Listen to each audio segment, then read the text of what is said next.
Bem, nós estamos em um mês cujo tema é serviço. Tema da Ibarque desse mês de junho é tempo de servir. E eu confesso que esse tema, ele me atraiu. Porque no final de 2024 eu fui exposta a esse chamamento, a esse chamado para servir. O Senhor falou de forma latente ao meu coração sobre a importância, a excelência da bacia e da toalha. E eu cheguei a partilhar com alguns de vocês, dizendo que eu ia preparar um sermão sobre esse texto. E o ano de 2024 chegou e o primeiro sermão que eu tive a honra de preparar, até porque o tema era serviço, foi João, capítulo 13, que narra esse episódio de Jesus lavando os pés dos seus discípulos. E eu penso que bacia e toalha são ferramentas indispensáveis a nós, servos de Deus. Assim como nós, mulheres, não nos esquecemos de, ao sairmos de casa, alinharmos os cabelos, cuidar da aparência, passarmos uma make, nos vestirmos, nós também não deveríamos nos esquecer desse adorno essencial e vital à vida cristã, que é a bacia e a toalha. Precisamos acordar todos os dias, assim também como os homens, ao fazer a sua higiene pessoal, ao vestir a sua roupa, tomar posse da bacia e da toalha, para que você possa estar atento. Lucas 12 vai dizer: estejam prontos para servir. A bacia e toalha tem que ser um adorno da igreja, da noiva de Cristo. E o Senhor tem me levado a alguns lugares, e em todos os momentos em que eu estou ali para ministrar a palavra, essa verdade grita ao meu ouvido, grita ao meu entendimento. Bacia e toalha, bacia e toalha. Você é a menor da casa, Elaine. Bacia e toalha. Irmãos, e é uma honra poder lavar os pés da noiva. Porque enquanto lavamos os pés da noiva, os nossos pés, como noiva, também são lavados. E servir é tão essencial, que Jesus vai dizer que para sermos servidos por Ele um dia, nós precisamos servir. Porque quem não serve para servir, jamais será servido por Ele. Lucas, como eu mencionei aqui, verso 12, a partir do 35, diz assim: estejam prontos para servir. Porque felizes são os servos que quando o Senhor voltar, os encontrar servindo. Ele se vestirá para servi-los. Fará com que se assentem à mesa e os servirá. Só seremos servidos pelo Senhor se o servirmos aqui, se servirmos ao seu reino aqui enquanto servos. Amém? E hoje eu quero falar sobre a força motriz do servir. Eu quero falar sobre a força central, a força propulsora do servir. E essa força se chama gratidão. O tema dessa mensagem é gratidão, o poder do servir. A gratidão, ela não é o resultado do serviço. Ela é a motivação do servir. Uma das marcas de Paulo é que ele era extremamente agradecido. E em 1 Tessalonicenses, no capítulo 5, que vamos fazer menção agora, verso 18, diz assim: sejam agradecidos a Deus em todas as ocasiões. Isso é o que Deus quer de vocês, por estarem unidos com Cristo. Como eu disse, uma das marcas do ministério do apóstolo Paulo é a gratidão. Nós vamos vê-lo em diversas ocasiões agradecendo a Deus pelo serviço dos santos. Ele vai agradecer pela igreja de Tessalônica, ele vai agradecer pela igreja de Filipe, ele vai agradecer pela igreja de Colossenses, pela igreja de Corinto, porque Paulo de fato tinha um coração generoso. E a generosidade, ela tem origem na gratidão. Gratidão, como eu disse aqui, não é o resultado do servir. Não é você servir para depois ser grato. Não. É você antes. Gratidão é você ser grato para servir. Primeiro, você é grato, depois você serve. Por quê? Porque a gratidão nos leva à generosidade. Um coração satisfeito, ele se move em generosidade. Na realidade, se nós reconhecêssemos a generosidade de Deus, se nós reconhecêssemos o quanto dele somos dependentes, seremos naturalmente conduzidos à gratidão. E eu tenho sido chamada por Deus a pregar um evangelho prático. Por quê? Porque o reino de Deus, irmãos, não são ideias. O reino de Deus não são conceitos. O reino de Deus não são teorias, não são estruturas. O reino de Deus são valores e princípios que precisam ser praticados. Em todas as vezes que Deus me leva a pregar a palavra, principalmente nesse tempo, Ele tem me levado a falar sobre a praxis. O reino e o evangelho não é só ortodoxia, embora também faça parte. Mas o evangelho é sobretudo ortopraxia. E muitas vezes a gente fala sobre servir, mas servir como? A gente fala sobre gratidão, mas o que é gratidão? Como agradecer? E hoje nós vamos aprender a praticar a gratidão, amém? E eu quero falar sobre gratidão dentro ou destacando 2 aspectos. Primeiro, eu quero tratar aqui de gratidão sobre a vida. Esse breve e curto espaço de tempo que nós estamos nessa terra. Quero falar também sobre gratidão, sobre a salvação, na perspectiva da salvação na pessoa de Cristo. E eu quero te fazer uma pergunta: você já agradeceu hoje pela sua vida? Você já agradeceu hoje pela sua salvação na pessoa de Cristo? E eu acredito que a grande maioria de nós não tivemos esse entendimento ou essa percepção. Agradecemos até por muita coisa, mas agradecer pela existência, agradecer pela salvação, muitas vezes é algo que nós falhamos em fazer. E o apóstolo Pedro, na sua carta, na primeira carta do apóstolo Pedro, no capítulo 1, ele vai nos ensinar que se nós não tivéssemos mais nenhum motivo para agradecermos, esses 2 seriam mais do que o suficiente para sermos gratos: a vida e a salvação. Nessa primeira carta de Pedro, capítulo 1, verso 24, ele diz assim: como dizem as Escrituras, fazendo menção do que Davi já havia mencionado, todos os seres humanos são como a erva do campo. Todos os seres humanos são como a erva do campo, e a grandeza deles é como a flor da erva. A erva seca e a flor cai, mas a palavra do Senhor dura para sempre. E ele conclui dizendo: esta é a palavra que o evangelho trouxe a vocês. Que palavra? A percepção da nossa dependência e da nossa fragilidade. Essa declaração, ela foi feita anteriormente por Davi.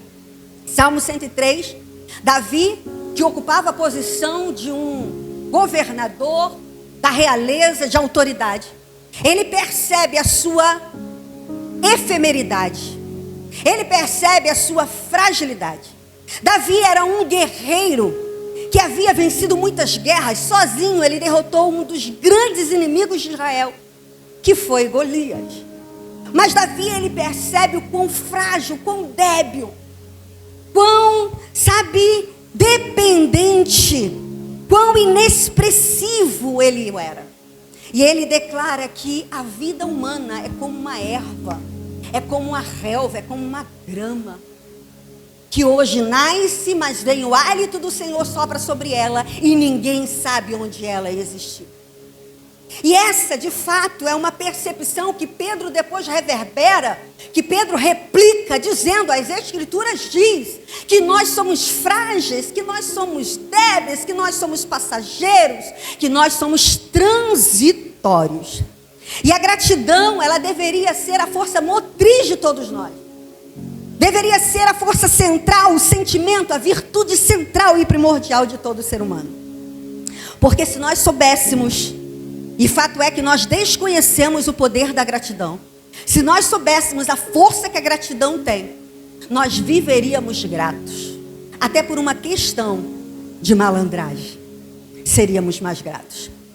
A gratidão, ela é tão poderosa que hoje ela é uma ferramenta usada nos consultórios terapêuticos como reabilitação da saúde emocional de muitas pessoas.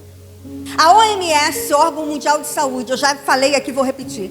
define saúde não como ausência de doença, mas saúde para o órgão ou para a Organização Mundial de Saúde. Saúde é satisfação interior. Saúde é contentamento. É o interior governado pelo bem-estar. Preste atenção. Saúde é quem de fato exerce a gratidão. Saudável é quem de fato exerce a gratidão. Porque a gratidão, ela tem origem num coração cheio de contentamento.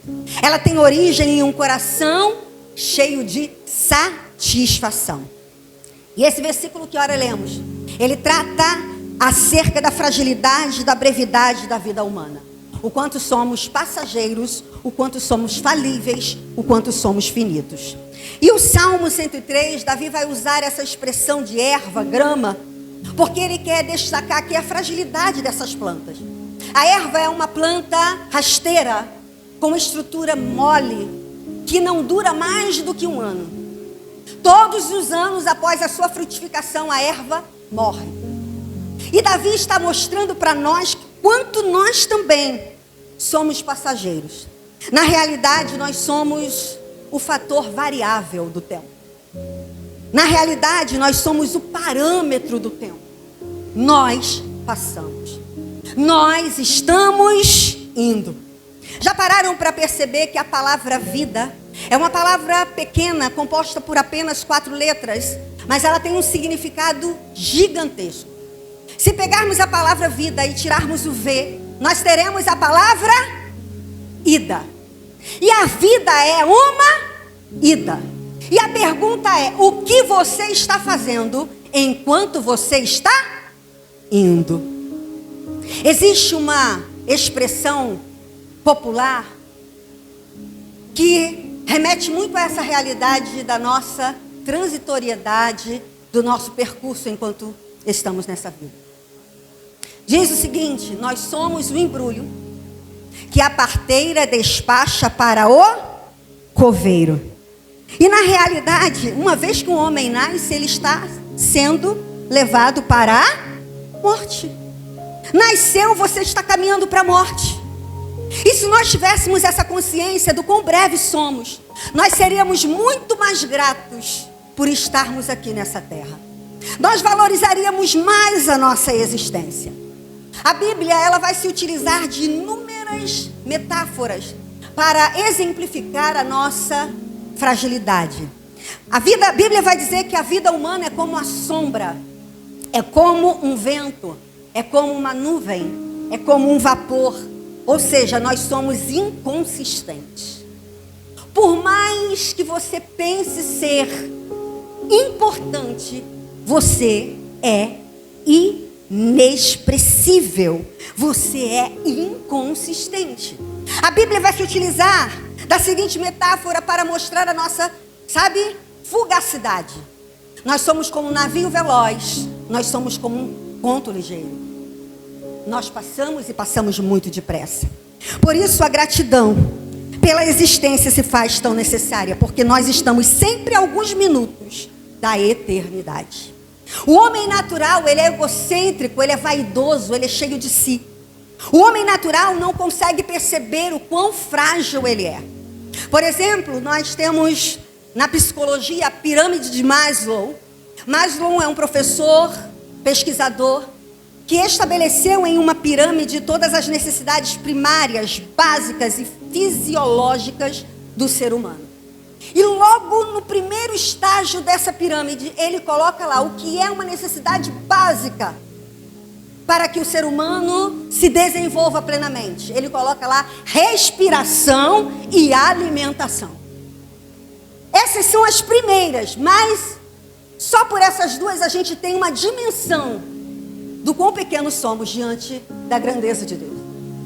Quem pode por si mesmo controlar o oxigênio? Quem pode por si mesmo inflar os seus pulmões com o oxigênio e liberá-lo através da expiração em gás carbônico?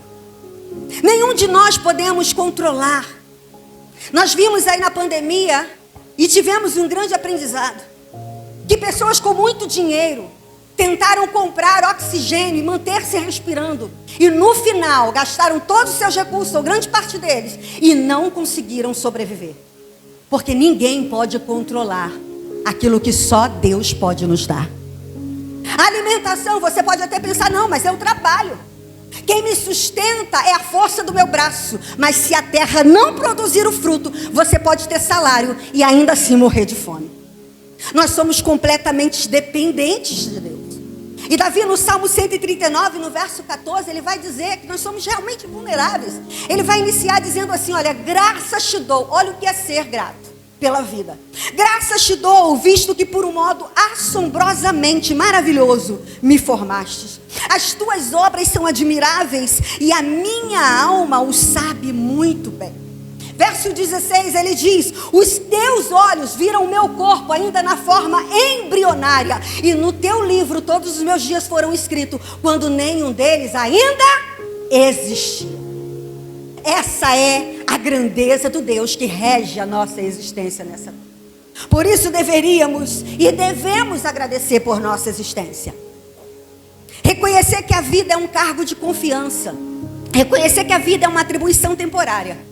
É vital para vivermos uma vida de plenitude. Porque viver consciente da nossa finitude, da nossa brevidade do tempo, é algo primordial na vida de todo ser humano. Há quem diga que nós deveríamos viver o dia de hoje como sendo o último da nossa vida. Se nós tivéssemos essa consciência, e Salomão vai falar que é melhor estar no sepultamento, num velório, do que numa festa. Porque quando a gente está no velório, a gente percebe que todos nós um dia vamos estar ali. A festa nos tira dessa percepção. E sabe o que Satanás faz? Ele nos coloca em contínuas festas. Para que a gente não perceba o quão vulneráveis, falíveis e finitos somos. E aí nós estamos vivendo a vida, sabe? E aí você pode viver a vida hoje como se fosse a última, dizendo assim, já que eu vou morrer amanhã, então eu posso fazer qualquer coisa. Eu posso viver dissolutamente? Sim, você pode. A Bíblia diz que você pode. Salomão, no capítulo 11 de Eclesiastes, vai dizer, jovem, viva a vida do jeito que você achar melhor. Faça aquilo que o teu coração manda. Mas lembre-se que você terá de prestar contas, amém? Lembre-se de que você vai ser julgado por suas ações. Então todos nós teremos de prestar conta da nossa existência. Deveríamos viver esse dia como se fosse o último, na certeza de que você pode partir. Então deveríamos amar mais, perdoar mais, servir mais, sermos mais generosos, beijarmos mais, dizer o quanto as pessoas que estão à nossa volta são importantes, dizer o quanto você as ama, sabe, viver sob essa perspectiva de que você vai embora. Traz para nós essa consciência, eu preciso viver o dia de hoje melhor do que eu vivi ontem, porque esse pode ser o meu último dia. E o meu conselho para nós nessa noite é: viva o hoje, irmão. Viva o hoje. Satanás tem nos roubado essa satisfação. Ele tem nos feito vivermos presos do passado e ansiosos pelo futuro. Ninguém pode viver no ontem e nunca você viverá o amanhã. Tudo que temos para viver é o hoje. E o hoje, ele se chama presente. Sabe? Isso nos mostra a valiosidade do dia. Todos os dias, quando você abre o olho, tem uma caixa bem embrulhada para você desembrulhar. Sabe, você deve olhar para esse presente com lentes coloridas. Você tem que olhar para esse presente com expectativa. Você tem que olhar para esse presente, sabe, com o coração cheio de anseio por vivê-lo da melhor forma possível. Nós precisamos aprender a viver o hoje, a sermos gratos por tudo aquilo que o Senhor tem para nós hoje. Você pode aplaudir ao Senhor? Diga para o seu vizinho: viva o hoje! Salmo 90, que nós acreditamos essa autoria a Moisés. Moisés vai dizer para nós uma frase que gostamos muito de ler nos dias de aniversário. Ele vai dizer assim, uma oração de Moisés: ensina-nos a contar os nossos dias, para que nosso coração alcance sabedoria. Eu gosto muito de ler esse salmo na primeira pessoa. Ensina-me a contar os meus dias. E quando Moisés ele faz essa declaração, ele estava dizendo assim: ensina-me. Ensinar significa instrução. E a instrução, ela só tem valia quando se há aprendizado. Quando se há necessidade ou interesse por aprender. Moisés estava dizendo assim: eu quero adquirir conhecimento. Deus, ensina-me porque eu quero aprender. Instrui-me porque eu quero aprender. E ele diz mais: ensina-me a contar. Contar aqui, irmãos, é mais do que cálculos, vai além de calcular. Contar aqui significa ter senso de finitude. É você saber que seus dias estão se acabando. É você saber que seus dias estão passando. Ensina-me a contar, a entender o quão finito eu sou. E ele diz mais: para que eu possa alcançar um coração. Coração aqui a gente sabe que é muito mais do que o cardio, é muito mais do que esse órgão que pulsa dentro do nosso peito e faz o sangue circular. Coração aqui também não é a compreensão da nossa cultura ocidental de sentimento. O coração aqui tem a ver com mente.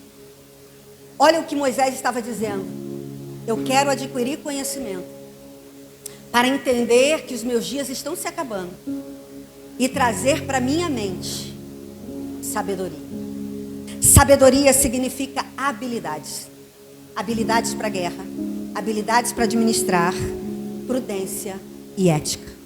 Moisés estava dizendo assim: ensina-me porque eu quero aprender a contar os meus dias finitos, a entender minha finitude, de maneira que eu alcance uma mente habilidosa. Habilidosa para lidar com as crises de guerra, habilidosa para lidar com as crises em que eu preciso administrar, habilidosa para que eu tenha prudência e habilidosa para que eu seja ético.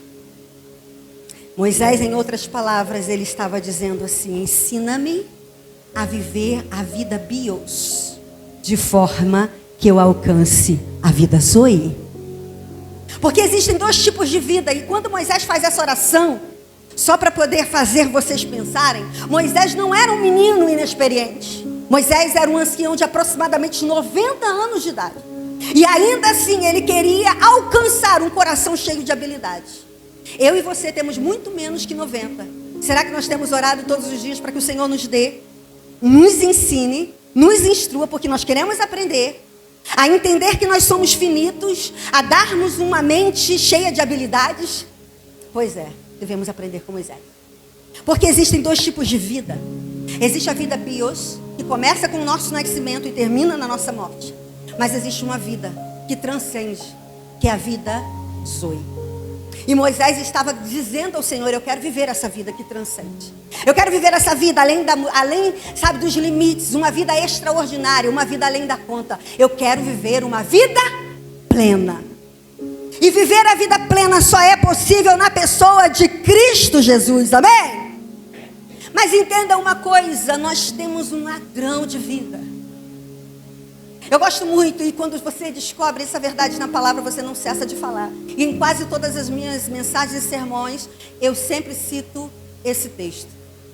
João 10. Verso 10 diz que o ladrão ele vem para matar, roubar e destruir. E nós sabemos que o que Satanás de fato vem roubar é essa vida. A vida abundante de Deus, a vida plena de Deus. Satanás não se importa que você exista, desde que você não viva. Você pode existir, respirar, se mover, trabalhar. Mas tudo que ele quer é que você não viva a vida abundante de Deus. Ele é um ladrão de vida. E é por isso que nós precisamos entender que quando você recebe essa vida de Cristo, você precisa despertar esse sentimento de gratidão. E não deve ser apenas em alguns dias específicos do ano, como no seu aniversário. Porque no nosso aniversário a gente coloca lá nas redes sociais, #gratidão. Mas a gratidão ela tem que ser exercida diariamente, todos os dias. Porque de fato a vida é um presente. Gratidão tem a ver com reconhecimento de valor. Gratidão tem a ver com mudança de olhar. Você pode decidir reclamar ou escolher mudar o olhar sobre a situação que você está vivendo e agradecer. Porque um coração grato, ele não é um coração movido pelas circunstâncias. Ele entende que tudo que ele está vivendo, o apóstolo Paulo vai dizer assim, olha, todas as coisas cooperam juntamente para o nosso Bem, ele vai dizer, olha, eu sei ter muita coisa, mas também eu sei não ter nada. Mas o coração dele sempre estava fundamentado na gratidão, porque ele cria naquele que podia fortalecê-lo. Então você pode agradecer na situação mais adversa, mais difícil da sua vida, ainda assim encontrar motivos para agradecer. Tudo que você precisa fazer é mudar o seu olhar. E a gratidão é isso, é uma mudança de olhar. E essa não é uma atitude fácil, porque nós somos naturalmente reclamadores. Diga, reclamadores. Nós já nascemos reclamando, você já parou para pensar? Todo bebê, quando nasce, o que ele faz? O choro do bebê ao nascer é um ato de reclamação. Eu e você já nascemos reclamando. E a gente entende que a reclamação, ela é um solo estéril numa terra maldita. Quando nós não entendemos isso, a gente vive vibrando em torno da escassez e da falta. Porque a reclamação é isso. Sabe, e a ciência prova que nós somos inclinados ao viés da negatividade. Nós valorizamos muito mais as coisas ruins do que as coisas boas.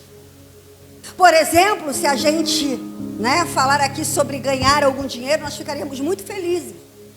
Mas se nós perdêssemos dinheiro, nós ficaríamos 2 vezes mais tristes.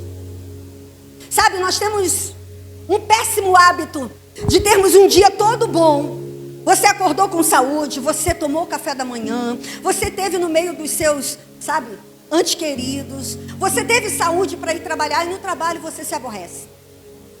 Você se estressa. E aí o que temos como tendência?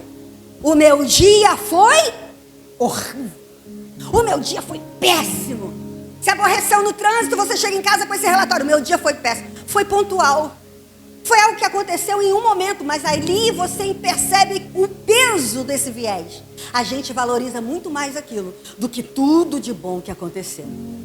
Sabe por que Satanás, ele faz com que a gente valorize mais aquilo que nós não temos do que aquilo que temos?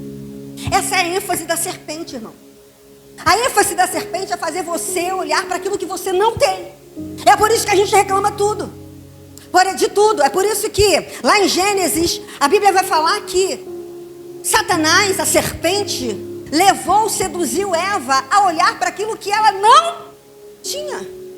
Ela tinha um Éden, um jardim, muitas árvores que ela podia se alimentar, ter acesso. Tinha muitas delícias naquele lugar, mas exatamente aquela árvore que ela não podia ter, foi que Satanás abriu os olhos para que Eva desejasse. Entende por que nós somos tão inclinados à insatisfação, à murmuração, à reclamação? Porque nós somos constantemente levados pela ênfase da serpente, a valorizar mais o que não temos do que aquilo que temos. E nós aprendemos que a reclamação, ela traz para nós prejuízos, porque reclamar é pedir 2 vezes pelo mesmo problema.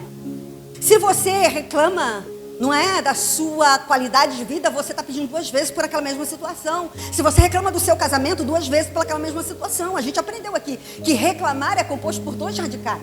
Clamar, reclamadores. Clamar e dores. E o re é uma partícula que significa repetição. Então eu repito, quando eu reclamo, eu repito com força, porque clamar é pedir com força 2 vezes pelas mesmas dores. É por isso que nós vivemos em ciclos viciosos, de reclamação, de insatisfação, de descontentamento. Porque toda vez que você reclama, você vive aquela situação de novo. E você reclama, você vive de novo. É por isso que Deus, ele ficava tão contrariado, tão irado com a postura do povo de Israel no deserto. Eles tinham tudo, mas eles queriam aquilo que eles não tinham. Eles desejavam aquilo que eles haviam perdido. E a insatisfação, ela tem origem nesse sentimento de querer aquilo que você não tem e desmerecer aquilo que você tem em mão. E a gratidão é um exercício que precisa ser incorporado à nossa vida diária. É mudança de olhar.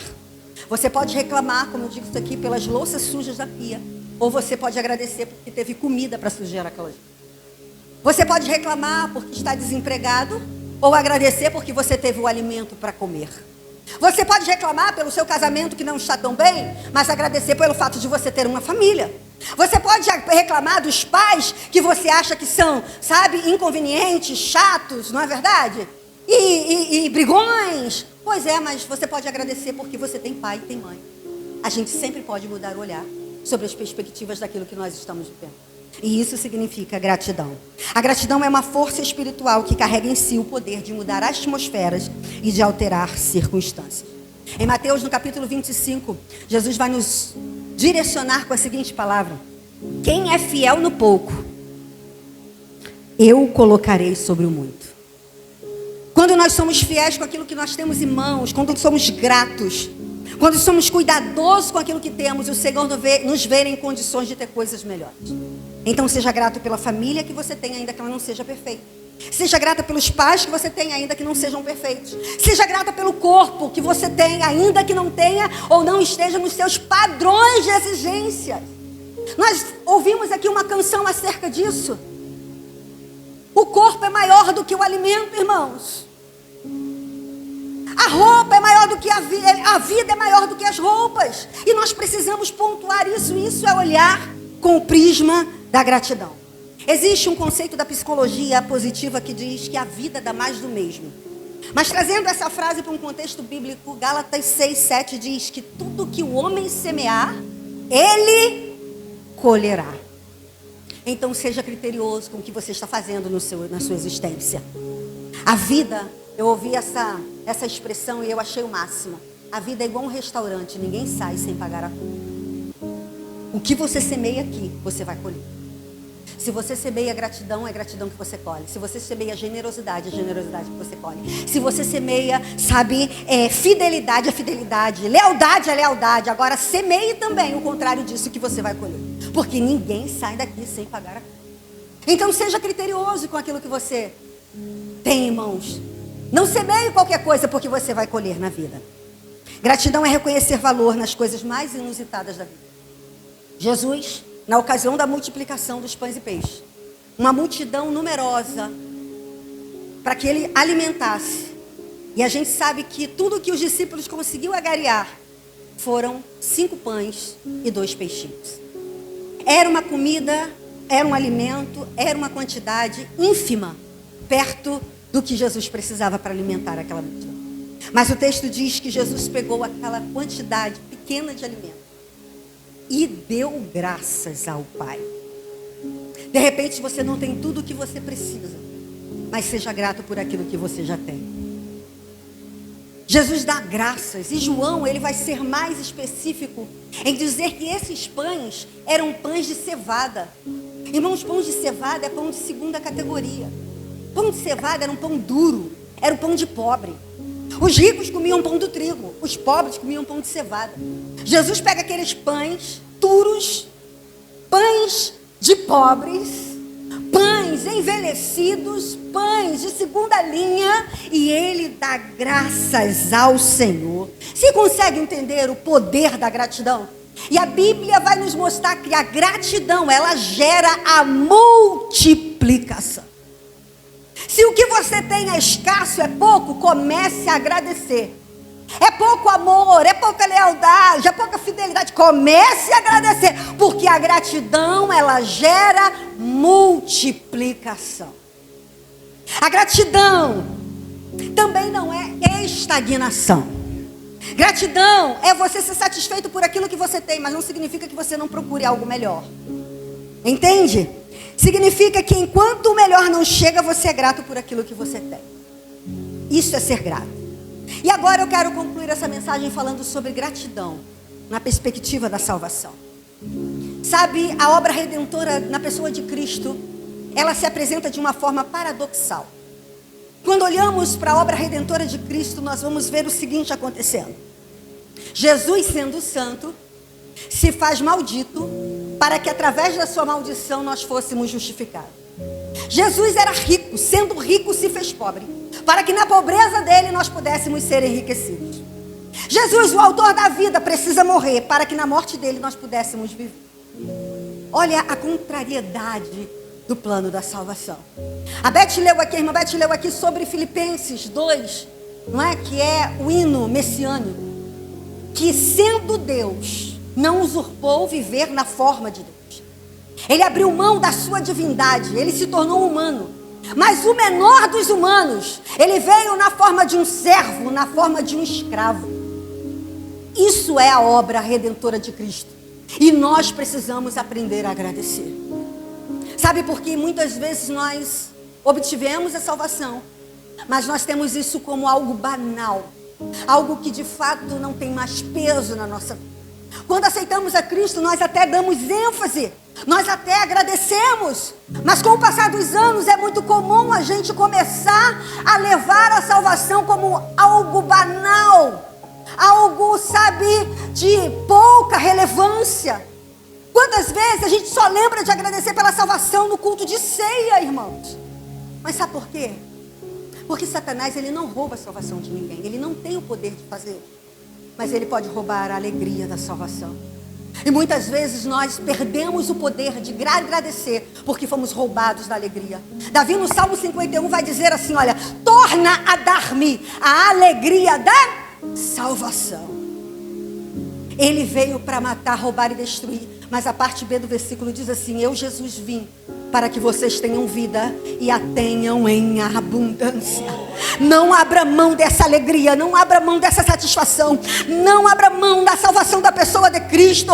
Comece a agradecer. Se o seu dia foi ruim, nada você consegue encontrar por motivo de gratidão. Agradeça pela vida e agradeça pela sua salvação na pessoa de Cristo Jesus. Amém.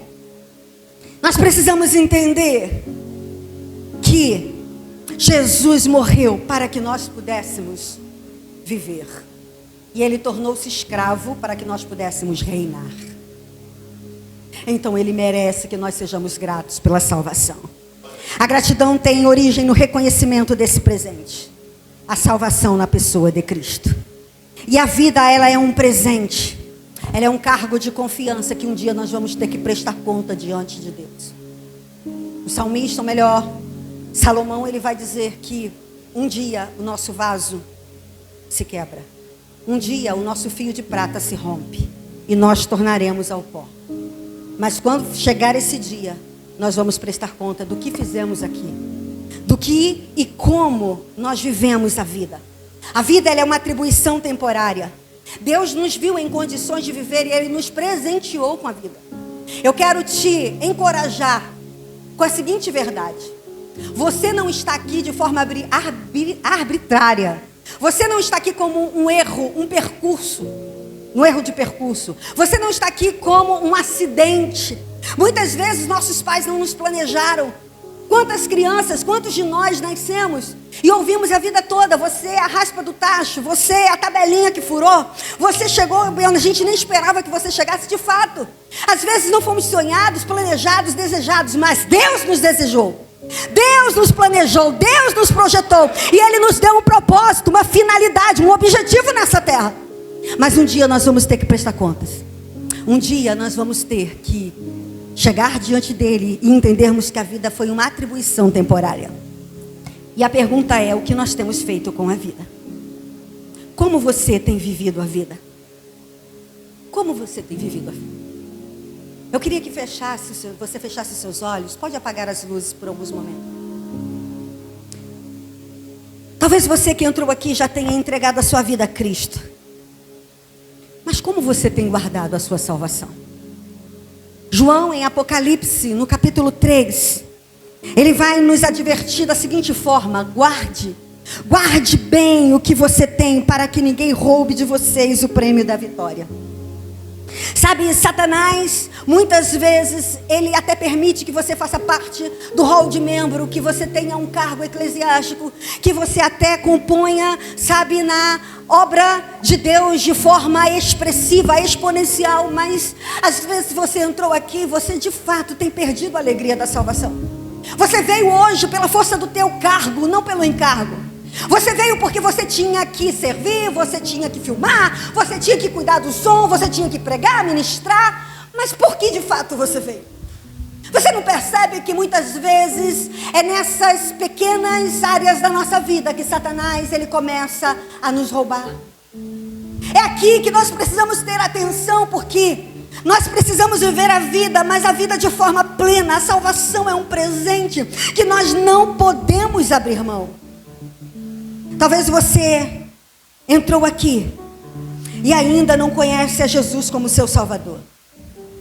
Talvez você ainda não tenha tomado a decisão na pessoa de Cristo.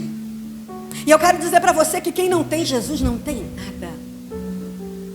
Você pode usufruir de muitos bens nessa terra, fama, sucesso, mas se você não tiver Jesus, você não tem nada.